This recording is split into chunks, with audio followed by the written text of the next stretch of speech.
Assalamualaikum warahmatullahi wabarakatuh. Di video ini, kami akan mempresentasikan untuk tugas terstruktur mata kuliah biologi laut yang berjudul Dampak Sampah Plastik Terhadap Anemon. Sebelumnya,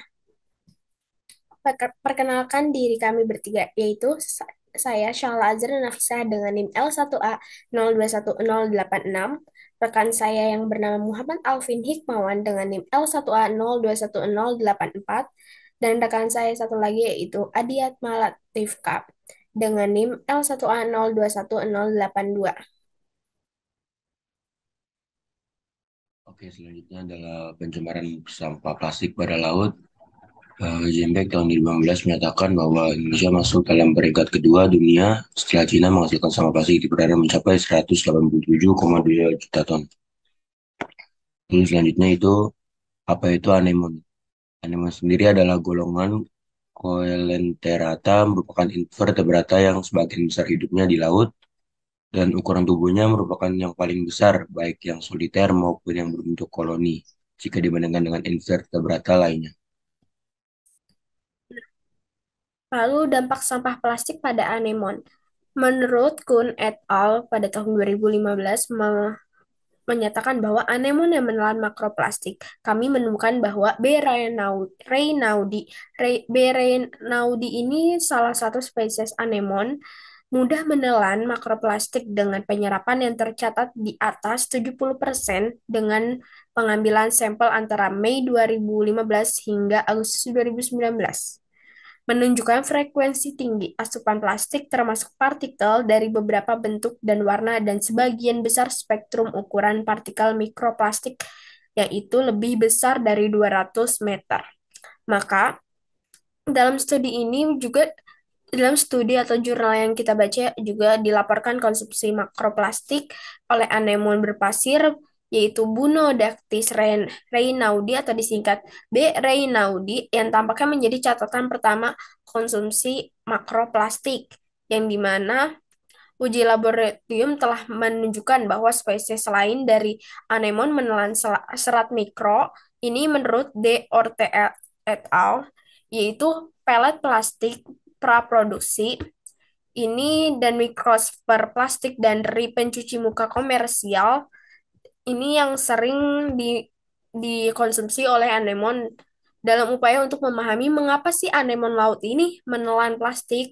Nah, maka dilakukan studi atau dilakukan percobaan yang gimana caranya melakukan percobaan makan eksperimental dan menunjukkan bahwa manik-manik membiarkan anemon Actinia equina dipilih untuk pelet yang tercakup dalam ekstrak kerang, tetapi dipilih terhadap pelet bersih atau yang tercakup dalam biofilm, dan menunjukkan bahwa anemon menelan plastik yang rasanya seperti mangsanya.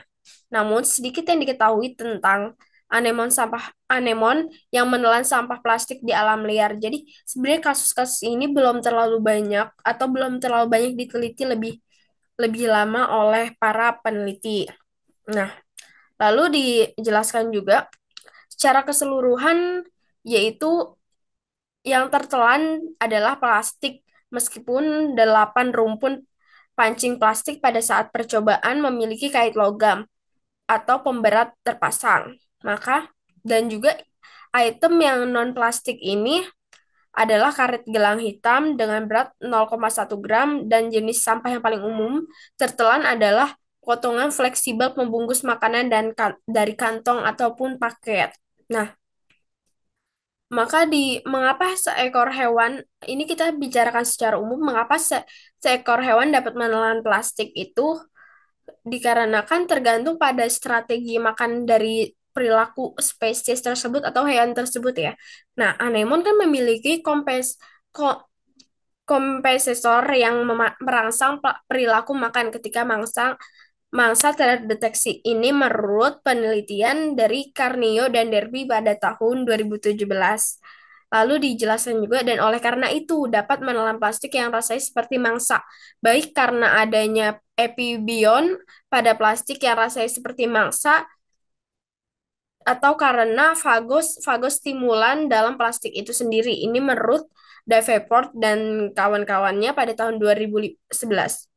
Dan yang menunjukkan bahwa beberapa spesies anemon ini memiliki pola makan yang sangat berbeda dengan spesies lain yang hidup bersama, yang mungkin menjelaskan afinitasnya untuk menelan plastik. Misalnya, Misalnya, anemon ini lebih kecil dari anemon lain dan mengkonsumsi mangsa lebih kecil dari potongan plastik yang kami gunakan dalam percobaan makan pada penelitian Kruger dan Griffin pada tahun 96.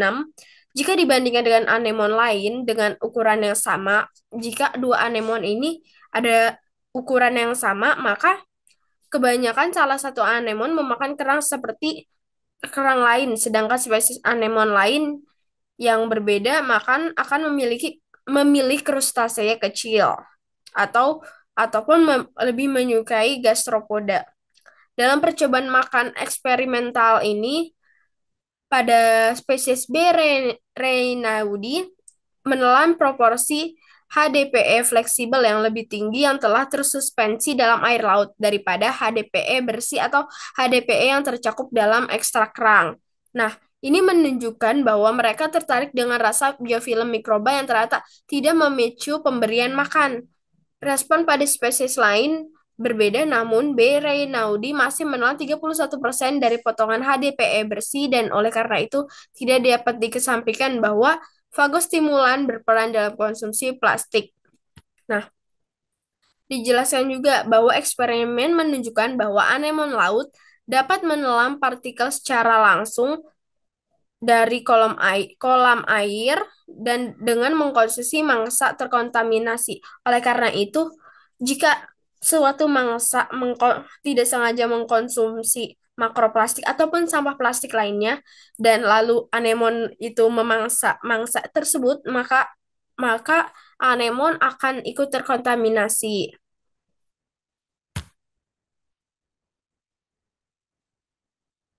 Nah, oleh karena itu, setelah tertelan jika tertelan oleh jika tertelan, maka dampaknya juga dapat menginduksi stres oksidatif pada antozoa yang dapat mengganggu proses redoks regulasi dalam sel dan menyebabkan kerusakan molekuler.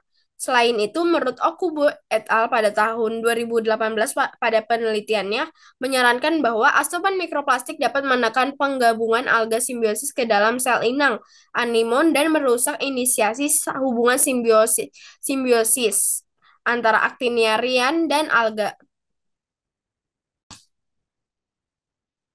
Melanjutkan slide yang telah teman saya bacakan sebelumnya, yaitu kesimpulan. Nah, kesimpulannya, mikroplastik memiliki sifat toksik dan karsinogenik bagi organisme laut dan manusia. Hal itu dapat berdampak negatif bagi ekosistem laut dikarenakan mikroplastik dapat terserap atau termakan oleh organisme laut dan juga termasuk kepada anemon karena mikroplastik berdampak buruk pada pencernaan dan itu bisa berdampak pada lainnya, perkembangan dan pertumbuhan lainnya. Referensi yang kita cari pada makalah kita yang telah buat yaitu yang pertama, Marine Plastic Pollution Source Impact and Policy Issues. Yang kedua, Microplastic in Marine Environment and Impact. Yang ketiga, Uptake of Microplastic by the Snakelock Anemone. Yang keempat, The Sea Anemone Bionodosoma Cangicum as a Potential Biomonitor for Microplastic. Mungkin itu saja yang bisa saya sampaikan dan kelompok kami sampaikan. Mungkin kurang lebihnya mohon maaf. Wassalamualaikum warahmatullahi wabarakatuh.